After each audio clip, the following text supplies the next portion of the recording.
So this is a note I added in while I was editing. Oh my goodness, a freeze frame inside of a freeze frame. Here we are. Have you noticed that C9 Vault logo right there? Yeah, that's my new Instagram. Go look it up. Code9Vault at Instagram.com. I don't know. Anyway, I'm in the bathroom currently. It's probably around 2 a.m.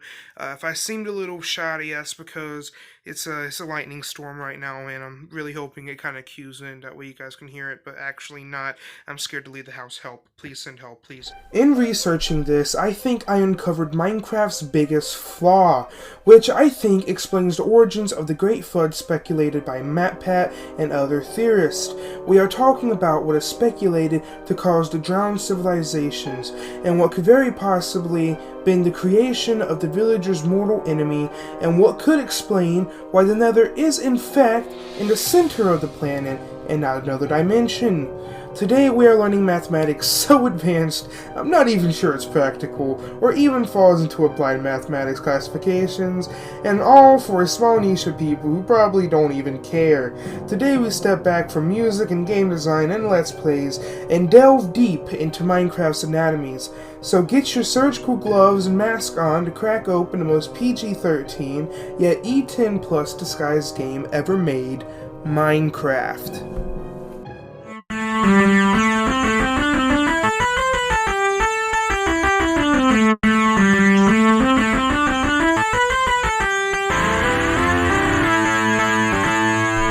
I got a lot of this math from Game Theory's awesome icon and owner of the Shoddycast, Austin. So, let's get into the subject at hand.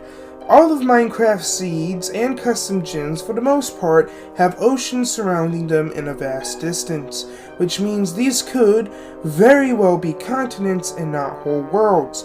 In fact, that makes the odds of all worlds having a habitable atmosphere a lot more probable. In fact, that means only one planet would need to be habitable, which is a lot more likely. And it also solves a personal mystery of why the sun and the moon is always the same.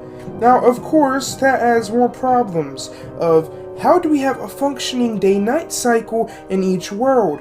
But screw it, because that's a theory for another video entirely. For now, let's solve more problems than we've seemed to have made from that statement. So, we need a few variables. How many worlds can be generated, period, how big each of those is, and how big the entire planet would be.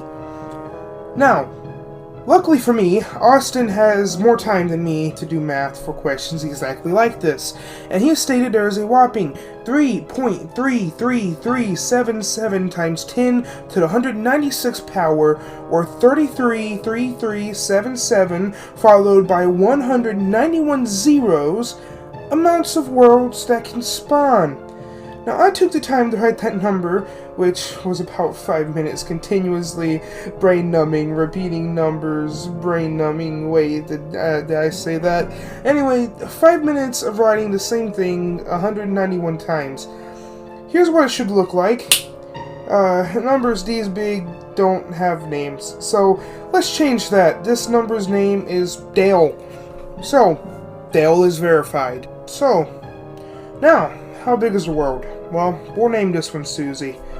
A very helpful person on the Minecraft forums, his name should appear somewhere around here if I can remember the link I hit to find it, calculated how big an infinite world actually is, and it comes to a whopping 4.080376 times 10 to the 9th power, aka 4,080,376,000,000 meters squared. So, now we have to introduce Susie and Dale. Oh, so sweet. They like... you horny bastards. Not yet, Jesus, okay? Yeah, we need to do that, and that's all good, but I'm not good with math, so let's go to the calculator.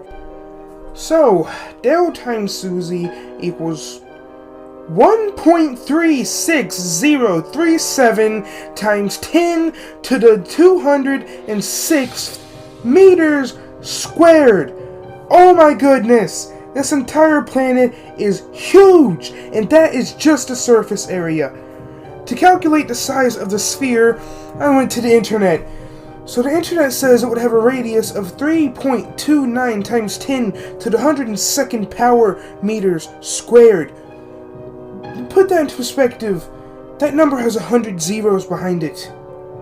And Earth's radius is only 6,371,000 meters, or 6.371 times 10 to the third power. So, we take 3.29 times 10 to the 102nd power and divide it by 6.31 times 10 to the third power, and we get 5.1640243 times 10 to the 98th power, which means Minecraft is 5.1640245 times 10 to the 98th times bigger than Earth. You could fit that many Earths inside of Minecraft. This is terrifying.